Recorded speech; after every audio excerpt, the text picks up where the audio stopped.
ముందుగా ఆంధ్రప్రదేశ్ రాష్ట్ర ప్రజలకు రాజధాని అమరావతిలో ఉంటుంది అని చెప్పి నమ్మకాన్ని ధైర్యాన్ని కల్పించి రాష్ట్ర అభివృద్ధికి కారణభూతుడైనటువంటి గౌరవ ముఖ్యమంత్రి చంద్రబాబు నాయుడు గారికి కర్నూలు జిల్లా ప్రజల తరఫున ధన్యవాదాలు తెలుపుకుంటున్నాను.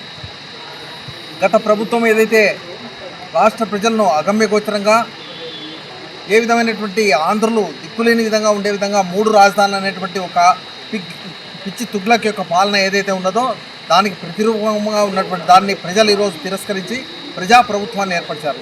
కాబట్టి ఈ యొక్క కూటమి ఏదైతే తన వాగ్దానాలు ఇచ్చిందో అదేవిధంగా మన యొక్క అమరావతి అభివృద్ధి కోసమని నిన్న అసెంబ్లీలో ఏకగ్రీవ తీర్మానం కావడం చాలా హర్షదాయకము. దీనికోసం కృషి చేసినటువంటి 3 పార్టీలు ముఖ్యంగా చంద్రబాబు నాయుడు గారికి, ఉప ముఖ్యమంత్రి పవన్ కళ్యాణ్ గారికి కృతజ్ఞతలు తెలుపుకుంటున్నాను.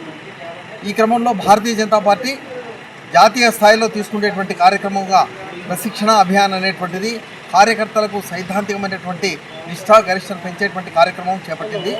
దీనిలో ఆంధ్రప్రదేశ్ రాష్ట్రంలో మా యొక్క రాష్ట్ర అధ్యక్షులు శ్రీ పివిఎన్ మాధవ్ గారి యొక్క సూచనల మేరకు ప్రతి మండల స్థాయిలో ఉండేటువంటి కార్యకర్తలందరూ కూడా ఆ మండలంలో శిక్షణ ఇవ్వడము, సిద్ధాంతం ఏంటి, పార్టీ కార్యక్రమాలు ఏ విధంగా చేయాలి, పార్టీ రాబోయే రోజుల్లో బలపరచడం కోసం ఏ విధమైనటువంటి కార్యక్రమాలు చేపట్టాలనేటువంటి దానికోసము ఈ యొక్క కార్యక్రమం జరుగుతున్నది.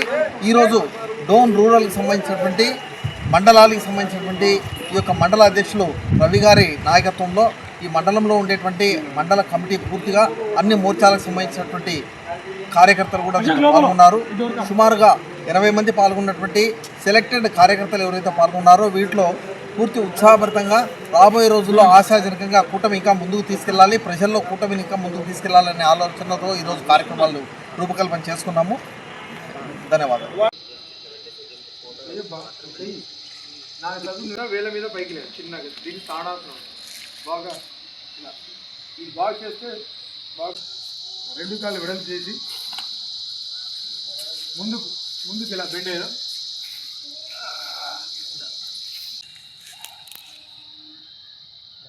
ఓకే చాలు.